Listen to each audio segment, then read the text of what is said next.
Welcome to Bastard Quest. I'm the Game Bastard Kyle. I'm Todd. Corey. I'm Austin. Today, Hey, everybody. What? Thanks for tuning in to the Morning Zoo. I'm excited. Okay. we're playing Warhammer Fantasy today, role-playing, 4th edition. And this is either the ultimate or penultimate episode. We don't know. We'll see. But things are drawing to a close. So if you're just joining Bastard Quest for the first time, dial it back a couple episodes. Stop. Go back. It's been quite a journey to get here. It has.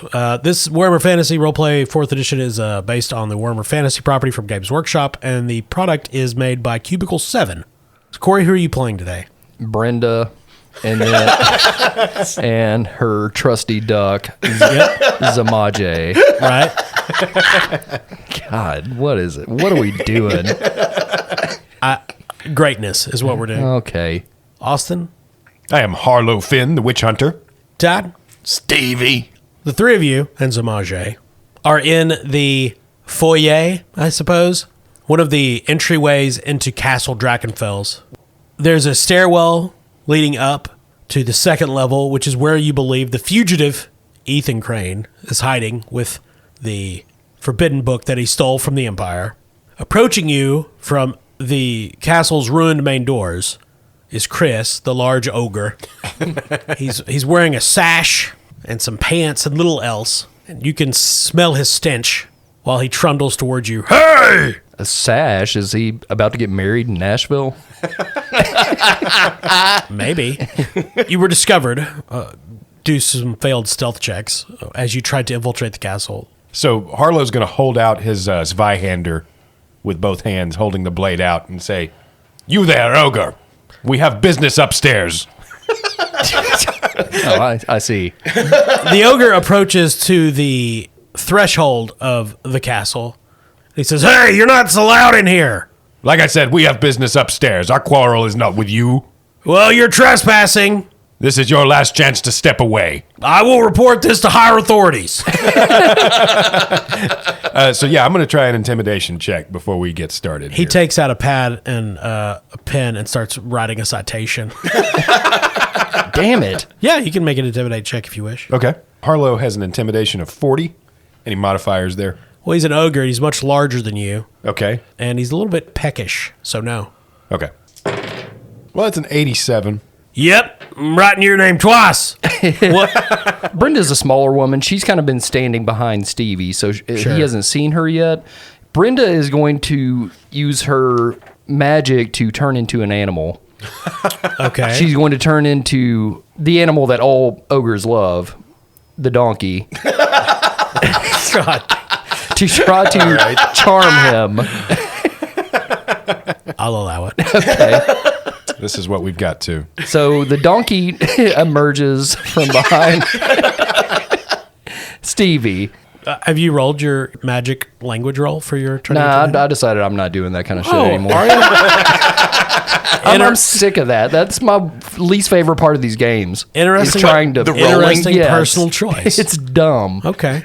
Yeah. So roll your magic language. Okay, it's a 39. Do I get any bonuses? Austin, you want to field this one? Well, I think since he's hiding behind Stevie, he at least gets the element of surprise. So I say plus 50. You have failed. No, you get nothing. Okay. Okay, target number 39. That's a 43.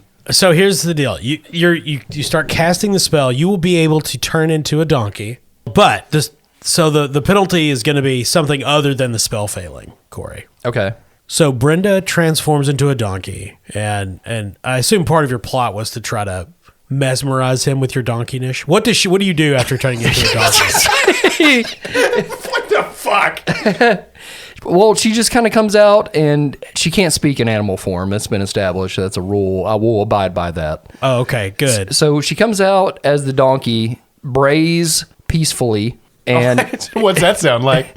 That's good. and just kind of like does a little twirl as a donkey. They're not the most graceful creatures, but By the way, Stevie is totally enraptured by this.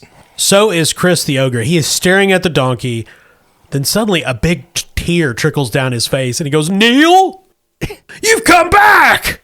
Chris the ogre stomps inside, picks up the donkey and starts hugging it. Oh, I'm sorry that I drove you away with my cursing and my farting. I will love you forever. Oh, okay. So Miss Brenda takes a wound. Oh, shit. And Chris the Ogre is completely ignoring Harlow and Stevie and Z'mage. Come, we will go back to the mountains and we will live in peace as Ogre and Donkey. Oh, you know how to make me laugh, Neil. Ha! Stevie is very jealous. So Brenda's going to allow this ruse to continue to get the ogre away from her companions. Yeah, he's walking out of the castle. Okay. He crosses out of the room, is walking down the broken corridor towards the exit. And he is petting Brinda Neal, the donkey that was hyphenated. We will go and live as peaceful as we did once upon a time before you ran away, probably got eaten by bears. Oh. But you're back now. Oh. Lifelike, isn't it? Kyle, I'm assuming Neil is someone special. It was his old donkey friend. Okay. Also a Patreon subscriber. Thanks, Neil. Yeah, that's what I was after. Oh, yeah, sure. Mr. Harlow, Stevie, very jealous of the ogre. He has Miss Brenda, but Stevie going to take that jealousy and channel it into fight with the Crane Man. Yes, I don't like it either. Then I will rescue Miss Brenda, and she will turn back into human, and we will go on eat date. This is Stevie's plan. To eat. That date. sounds good to me. Do you want to let her fend for herself and we go ahead and head upstairs? Yes. All right, and I want to take a look at that book. That is my short-term ambition for this adventure. Harlow wants to take a look at that necromancy book. So the ogre is taking Brenda out to live in the mountains peacefully while she's disguised as Neil the donkey. Right. And Kind of upsetting, honestly. And Stevie and Harlow. And where's Z'mage, Corey? The duck. Yeah, I'd say he's in the castle with them. Okay, so those three begin going up the steps to the second level. Thank God we have Duck. Yeah. There's a landing. There's a series of adjoining corridors, all in various states of dilapidation, broken splinters of wood, cracked stones, cobwebs everywhere. But one hallway has been rudimentarily cleaned, and there's a light at the end. And you hear a voice saying, "Come forth, let us converse as gentlemen." That's about all the gentlemanly dialogue you'll get from us. You're a dishonor to the profession of witch hunter. You stole that book, and we're taking it back. Yeah. This is Ethan, right? Yes, it is. And I see no reason why we can't discuss things. I have a bottle of port and some comfortable chairs, a fire, and some bread. Oh, God, he mentioned bread. Z'mage can smell the freshly baked bread from down the tunnel. And Stevie starts thinking about the ham that he has and how it would be nice to have a sandwich. He actually invents sandwich. Not a thing in this world. And then, as he says those words, Stevie can start smelling ham. I also just started slicing this boar's hind. Stevie actually levitates and floats like a cartoon character with his nose. Sure. I mean, yeah. Rolls his tongue back up. So Z'mage and Stevie are advancing down the hallway. There's broken bits of ceiling and wall and sunlight streaming in. It's not all dark or anything. Austin, what about Harlow? So Harlow has a talent called Sixth Sense, Okay. and that gives me an advancement on intuition. Can I use that to try and sense what is being done here, or to see if I can get a sense of where Ethan Crane really is? Sure. Okay, so then I'm trying to beat 32. Any modifiers there? Harlow is on edge, so I'll say you can have a plus 20. Okay, so trying to beat 52. That's a 14. Ethan Crane is at the end of the hall in that room. Good job.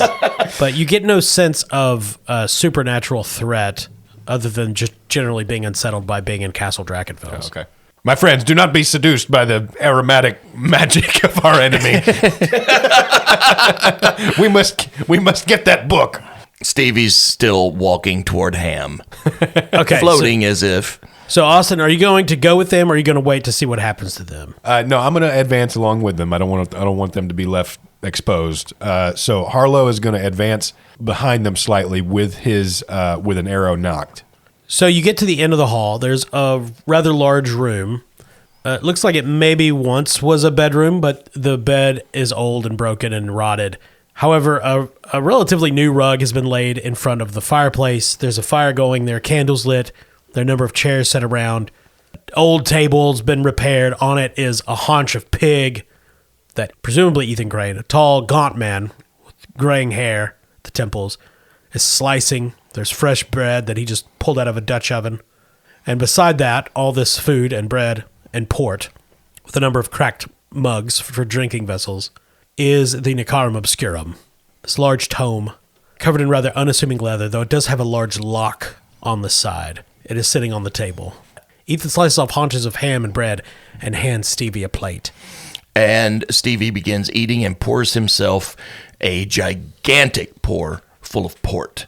Okay. Stevie's plan, I mean, yes, he's going to eat the ham. However, one of his basic skills is the skill to drink, to consume alcohol. Sure. So he is going to do a ruse where he pretends to get drunk, and I'm on board. when in fact he is not, Gotcha. for the element of surprise. Corey, what does Z'mage do? There's little bits of bread already torn and placed in a bowl on the floor. Well, one of Z'mage's traits as a duck is skittish, so I think he's a little wary of Sure. bread in a bowl. It's like, why is it not on the ground? Because the ground to ducks are the plates of nature. Sure. Yeah. So Crane says, I apologize, and leans over and empties the bread onto the ground. And yes, he can understand Z'mage. You can hear me? Well, of course, gentleman duck. Z'mage bows duckingly. Sir, my friends want that bundle of papers. Yes, we'll discuss that, I assure you. Just give it to them so we can go. I want to go home. I understand. We can discuss the matter. I feel like we should before any blows fall. I am a war duck. Yes, well, I respect your accomplishments. You've heard of my prowess. Yes, you just dispatched the goblins. I see no reason why we couldn't dine and discuss before fighting. I made them run off. You did. What is Harlow doing? He comes in with the arrow knocked, and Crane just gestures toward you. There's no need for that, my fellow witch hunter. I'm sure you would like to dine peacefully. You know we're here for both the book and you. What could you possibly want to bargain over? I feel like both of those things are worth bargaining for. What do you have to trade? Well, I'm an accomplished sorcerer. We could fall to blows, and I could likely kill one or two of you. It seems a high price to pay. Harlow lets loose an arrow. Okay, roll to hit the guy who's not threatened you at all. I didn't say anything about Harlow being an honorable combatant. I'm really just testing his defenses, though, because I have a feeling that it's probably not going to land. Okay, roll to attack. Okay. Murderer. Aiming for the head. I'm going to call that shot. Okay. That'll make it more difficult. Yeah, I think a called shot is minus 20 or something. Yeah, we'll just say minus 20. Okay. Is that on top of any other modifiers? I mean, I am at close range. You're at close range, so I mean, there's not a range penalty or anything. All right. So then I'm trying to beat an 18. That's a 36. The arrow flies across the room. He misses him by inches, and he yells, "What is wrong with you, man? I told you. I'm offering you ham and bread and port, and you're firing an arrow? We're here for the book and you. How do you know you're not going to get one of those things?" I asked you what you had to bargain And for. I said, let's discuss it, asshole. Discuss it faster. Okay, here's the deal. I'm a better sorcerer than your witch who's not here, so I can unleash a spell and kill us all, or we can sit and drink and eat and talk. Which would you prefer, witch hunter? Stevie won't eat and talk. And in full disclosure, the spell would kill me too, but if I'm going to die, I'll take us all. Fuck it. I'll fly away. I'm afraid the noxious cloud would be more pestilent and deadly than your speed. Good honorable duck, Z'mage. Stevie liked this port. You know what else? I love you, man. Just sit down, Harlow. Harlow has another arrow knocked. I like you as a friend. Thank you. But he does step further into the room and say, I'm listening. You want the book? I have exhausted its magical knowledge. You can take it. And in return, leave me in peace. Or allow me to leave, actually. I have no further use for Drakenfels. Stevie thinks sounds reasonable. In return, I'll explain to you how to open it. And we're going to cut to Chris the ogre and Brinda, the decent witch, disguised as a donkey named Neil. Yes. You're out of the castle. The ogre has not put you down, but the squeezing has inflicted another wound. Jesus. Because he is hugging and kissing. He's so excited he found Neil. He's marching up a hill. We're going to go back to the old cave and have a great time. I found a bear we can fight. So how far away are we? You're not that far. You're a few hundred feet outside of the castle. Okay, but a pretty fair distance. A fair distance. It would take a large ogre a little bit to get back. It would be and difficult for him upstairs to and get all back. that. Yeah. Brenda is going to change form into a pigeon, and hopefully, like, since his grip is on a donkey-sized creature, it would give her time to flutter away underneath him without him seeing what happened to the donkey. Neil, I'm sorry. Okay.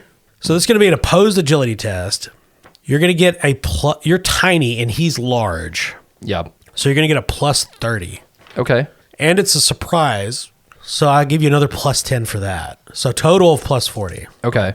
And you need more degrees of success than he gets. Okay, that would make my agility target number 62. That's 42. He rolled an 18, so you beat him. Okay. What's it look like when this happens? He hears a faint brrr, and she shrinks down to the size of pigeon, drops downward like, and seconds before hitting the ground, extends her wings and stealthily flies back towards the castle. Ha! Neil! Not again! It's just like last time! So the old Neil also turned into a pigeon. It was Ethan Crane. Ah, I see. So Christy Ogre is weeping giant ogre tears outside the castle, searching vainly for his donkey friend named Neil. Brenda begins flying back, and she lands on a window on one of the towers just as she hears the... Just in time to be nailed by my missed arrow. Yeah. Fuck. No, just as Ethan Crane says, I'll explain to you how to open the book. This does give Harlow pause. But I would warn you, Witch Hunter, the book does not accept new readers lightly. Look, Stevie sees pigeon. There's pigeon, there's duck. If they mate, you get duckgen. Or puck. Have some more port. Okay. Todd, roll your Consume alcohol. consume alcohol. Okay. That's going to be a target number 46. And that's a 16. So Stevie is drinking as if he's hammered, but he's fine. It's perfectly Sure. fine. So Harlow has caught on to this ruse, having been around Stevie long enough to know that when he starts combining words, that's when he's doing his put-upon drunk act. And you've seen him drink a lot. Yeah. At a moment when he knows it's safe to do so, Harlow also winks at the pigeon in the window. Brenda craps. Well, you got to keep up the ruse. I mean, come on now. That's what pigeons do. Exactly. Well, if it's hard to read the book, then it's not of much value to me other than being able to just take it back. In Well, I which didn't- case, I'll also have to take back your dead body. I didn't say it was difficult to read. I said it chose its readers carefully. And you know that for a fact, do you? Well, I did read it. I've been here for quite some time. Where will you go? I will journey to the east. I've been to the east before. Oh, It's yes. nice and I have friends there.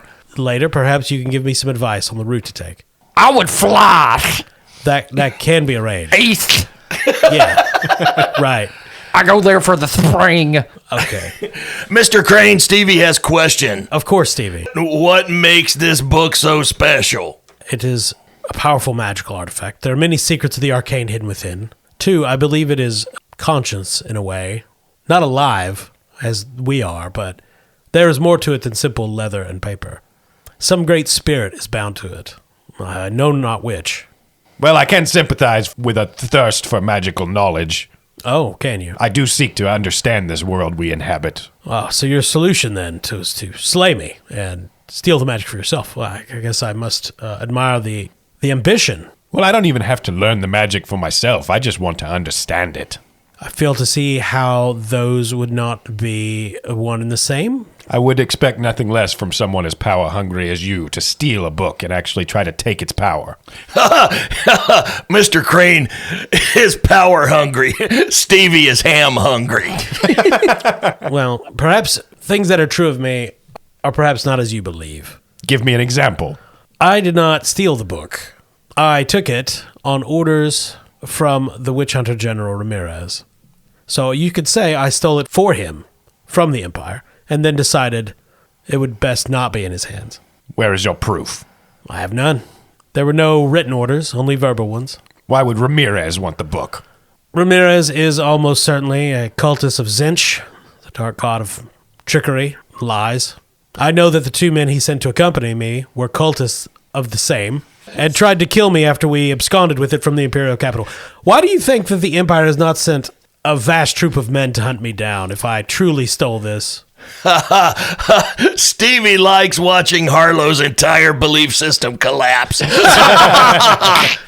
Ramirez is a cultist. I knew I had no proof. The men he sent with me, I had to kill. The dead tell no tales, so what was I to do? But make sure he couldn't get it. But if you would like to take it back with him, here, it's yours. And he gestures to the table. Take it. Do his bidding, lapdog. If you're innocent, then why did you try to kill my friend Stevie? Because I am a man who desperately wants to live, and I knew you were coming to kill me, and you're not the first party to come this way. The others were not so agreeable. Of course, yes, Stevie knows he tried to kill Stevie. However, he also has ham and port, and Stevie would like some more, please. I say we let bygones be bygones. So, are you a dude that can turn into a bird, or a bird that can turn into a dude? Which would you prefer? I haven't thought about it. I just think it's interesting. I think the physical form is transitory and of I less don't- importance than most people apply No to more it. than 2 syllables at a time, please. I'm a duck. I'm a dude that can turn into a bird. Okay, do you know if birds can turn into dudes? I don't know, sir. You ever been west? I have. Yeah, me too. This is a good talk. All right, then, let's say I believe you. Okay. About being a dude that can turn to a bird? I do believe him. If you're trying to keep this book out of the hands of Ramirez, are there others he would be after as well? I believe Ramirez has agents doing their best to get most of the prescribed works that our order was tasked with destroying. All right, well, then if you expect us to trust you, then let us into your confidences a bit.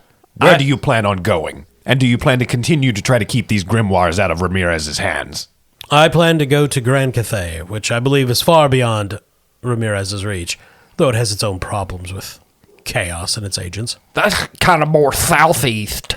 I defer to your knowledge. Well, then, if you want us to trust you, then give me one more thing in return for your life. I feel like I'm giving you a great deal, but all right.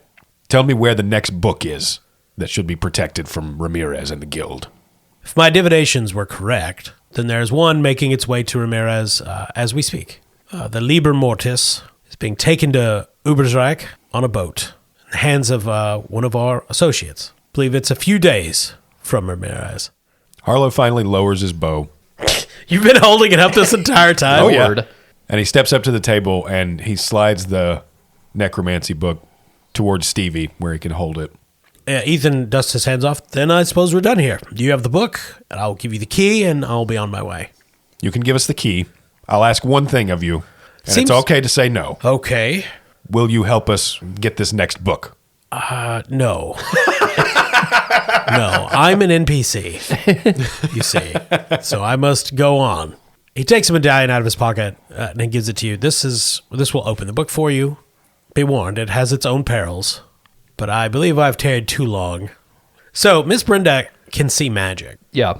So Ethan Crane is obviously radiating magic. He's some sort of wizard. Though his aura seems more like the one Miss Brenda used to have. He's untrained, like she was. The book, the Carum Obscurum, is just this sinkhole of darkness. Is there anything Miss Brenda could roll, like an insight check or something? I don't see insight on here, but something to see if he's telling the truth. I think you could roll intuition. Okay. Do I get any bonuses since she's pretty Are you good? Still a pigeon. Yeah. Pigeons are well known for their intuition, Yeah. so you can have a +2. Okay, thank you. So intelligence, that'll be a 35. That's a 10. He seems forthright. He could be making it all up, but he hasn't given you any reason to believe it. And you met Ramirez. He seemed kind of sketchy. suspect. Right. And he's a fanatic. Those people can't be trusted. He goes to church on Wednesday nights. Oh, wow. Okay. Holy shit. So Brenda turns back into Brenda. Okay. Behold! 'Tis I, Brenda, not a common pigeon. He takes a step back. Oh, I wondered where you were. I was the pigeon. Yes, You know how it is. You can turn into a bird, too. indeed. You can get around, freak people out left and right. It's fast and fun. Stevie immediately starts doing some ham origami. Ethan takes a step away from Stevie. You will tell me what is in that hideous tome. It is a collection of necromantic magics. It is some of Nagash's own writings. It's part of one of his great collections. Was it good? It's not bad. There's some dry parts. Okay. Just skip the introduction. So as they've had this conversation, Harlow's ambitions have transformed. Oh, no. Yeah, okay. His long-term ambition used to be to democratize magic. Yeah. But if the Witch Hunters Guild is corrupt, and if it's not a safe place to entrust this magical knowledge, then Harlow's new long-term ambition is to create a safe haven for that knowledge where it can exist. A place where these books can maybe be kept and safely referred to instead of them being in the hands of chaos cultists. Sure. It sounds bad when you put it like that. Yeah. Stevie raises his hand. Stevie has question. Yes, Stevie. Why is Stevie only one who can't turn into bird? That's a fair question, Stevie. Well, I can't turn into a bird either, Stevie. I just sort of look like one. Stevie forgot you were there. Do we have a deal? I really feel I should go. Yeah, I mean, I think if you guys are cool with it, I think we have a deal. We can at least take the book. Well, I don't know. We could talk for another 45 minutes. That's really why people tune in. Well, if the conversation goes forward, I'm going to entrust my deliberations to my attorney, Kurt the Goose. I know that dude. Hey, we're pretty cool friends. No.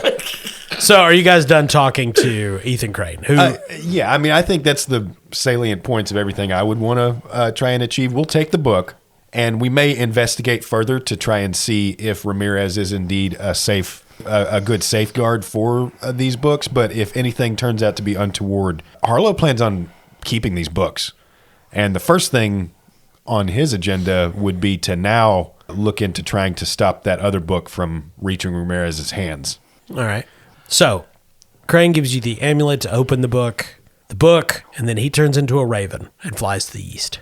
So you guys have the book. You're alone in Castle Drakenfels. The sun is setting. What would you like to do? The way I see you can stay in Drakenfels, go back to the village, open the book here or on the way, or never open the book at all. Well, we probably shouldn't open the book. It's full of dark magic, and Miss Brenda can see that. Yes. I mean, but it's fun. Yeah, I mean, Well- now that he understands it just a little bit more, Harlow is less interested in reading the book. Stevie wants to go to the village. Miss Brenda, when we get to village, Stevie would like to take you on an eat date. And it's okay if you're embarrassed to be seen with Stevie. You can be bird and sit on Stevie's shoulder. No, thank you, Stephen. But regardless, we should probably be on our way. This castle has bad feelings inside of it, and I want to avoid that ogre. All right, so then I suppose we start making our way back. So you guys, I assume, take the book, Yep. Yeah. make your way out through the main entrance. There's no sign of Chris the Ogre. You hear a distant bellowing and weeping in the hills. You get out into the countryside, retracing your steps back towards the village of Gritsmuel. You're going through a small woods, a winding path you followed earlier, and everyone make a perception check. Okay, Brenda's perception would be a 38. Stevie's is 39. Mine's 32. Kyle, can I make an argument for outdoor survival? Sure. Okay, that's 39. I rolled a 7. 41. 30. Did you roll for Z'mage, Corey? Oh, no, I'll do that now. Z'mage's perception is a 25.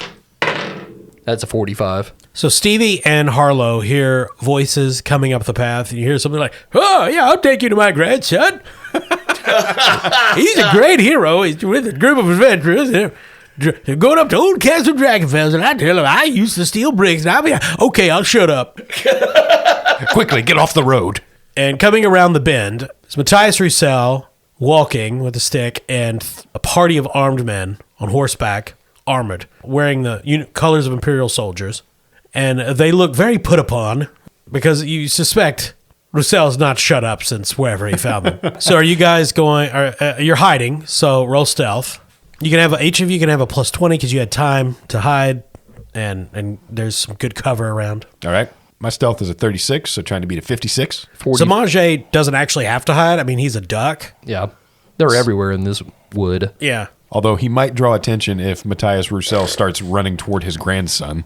I don't think that's really going to tip them off to the fact that the duck can talk. I mean, they're just going to think this crazy dude is... With the bonus, Stevie's stealth is 48. Brenda's is 47.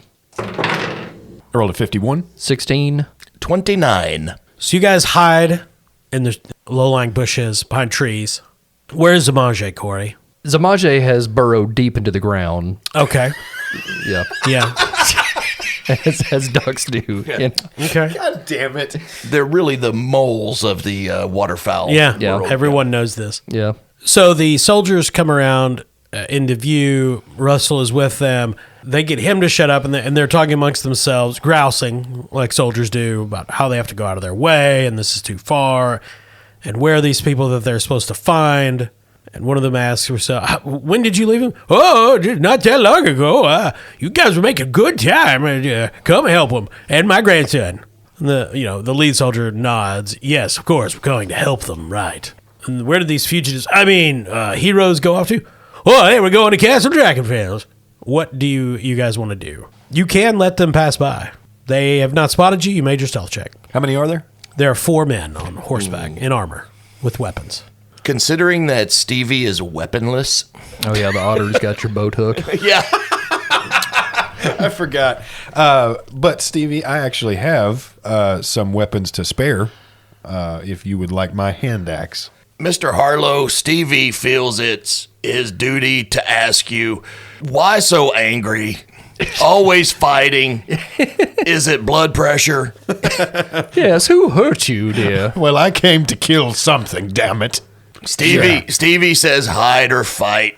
He'll do either. Stevie is excellent at both. I do think it would make our progress easier later on if we don't continually have these guys on our tail. That's my only real argument for going ahead and dispatching them now.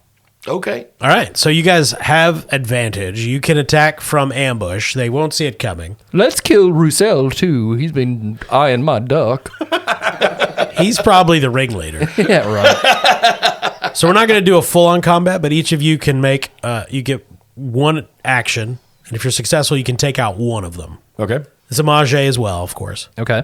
Todd, what is Stevie doing? Stevie is good at climbing, so he is going to climb a tree and drop down on top of one of them. Drop bear attack. I get it. Corey? Yep. So Brinda is going to try to startle them to hopefully give some advantages to the more capable fighters in our party. Okay. Like Z'mage. Z'mage. Yeah. So Brinda has a mask. She hasn't put it on in this, but it was something in character creation. She got a mask. Holy shit, I forgot.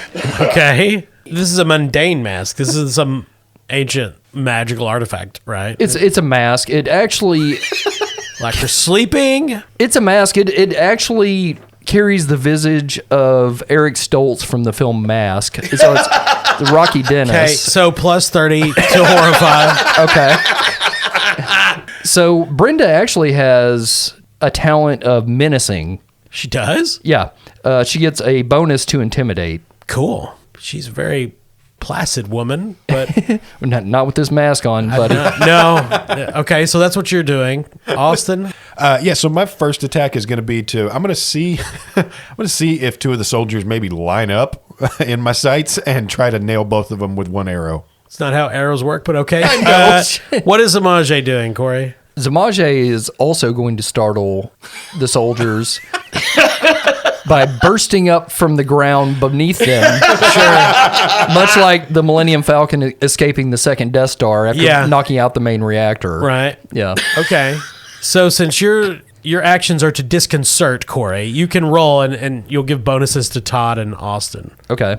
And since both of your characters are doing the same thing, let's just have Z'mage give assistance to Miss Brenda. Okay. So he'll give you a plus 10. And you've got surprise, so that's another plus 20, which everybody will get. Okay.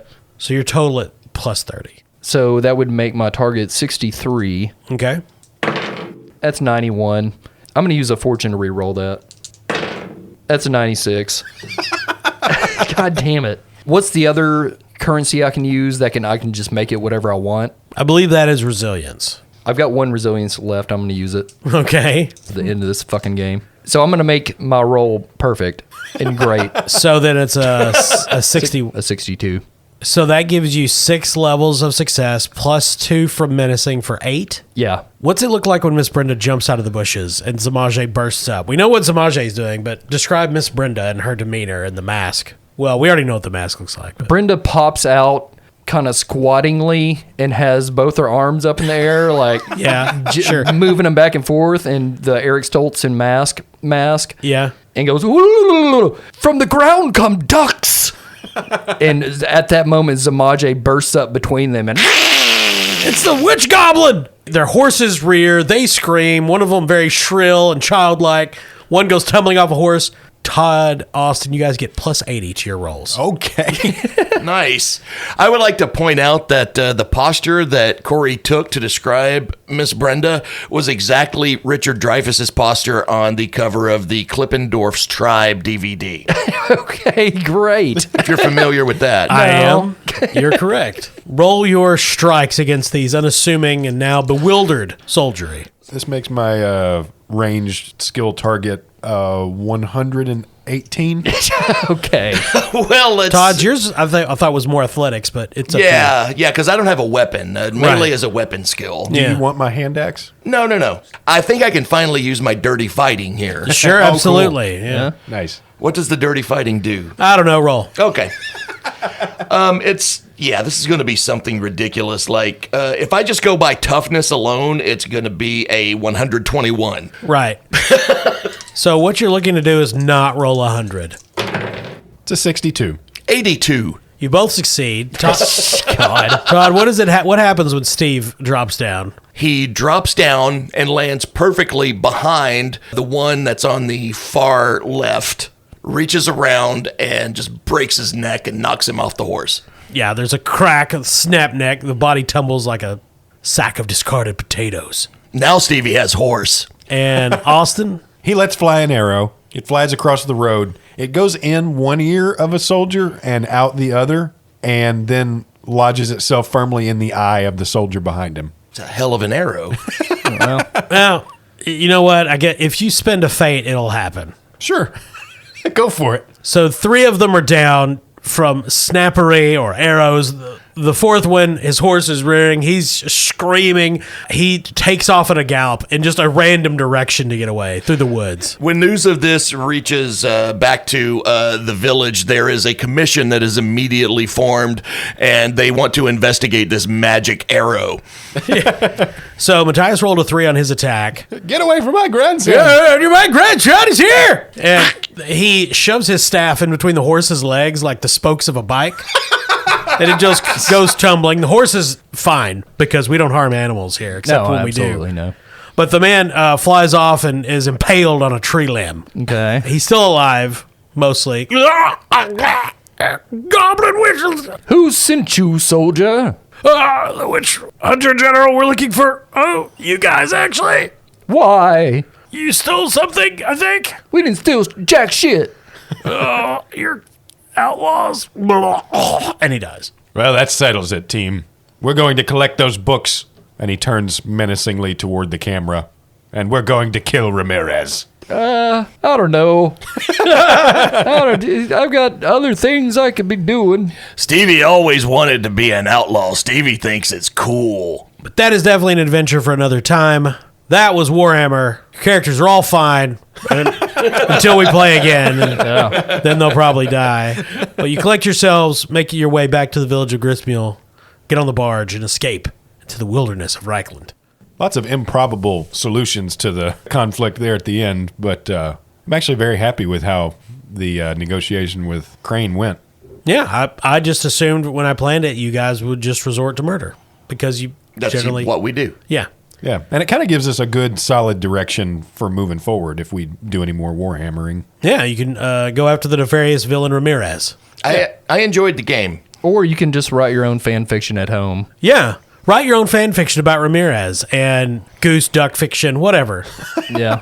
But thank you for listening. We appreciate it. Appreciate all our listeners and our Patreon members, many of which were actually in this episode. Yeah, it seems like a lot of you have really enjoyed this one, so thank you for listening. So we're only playing Warhammer from now on. No, I'm kidding. I do not want to do that fucking duck voice ever again. Corey's going to do the duck voice forever. It's called The Adventures of Z'mage and Kirk the Goose. Right. I did try to figure out a way to plot device you all into being birds at some point, but I couldn't figure out a good way to justify it that made any sort of sense. We'll say Harlow has like a hummingbird tattoo on his neck. It's now magic. He can turn into the most useless of birds. I think Stevie would probably be like an emu. Yeah, ostrich, Yeah. something. Yeah. Thank you to our patrons.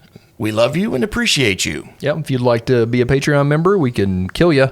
As a character? Yeah, as a character. Sure, yes.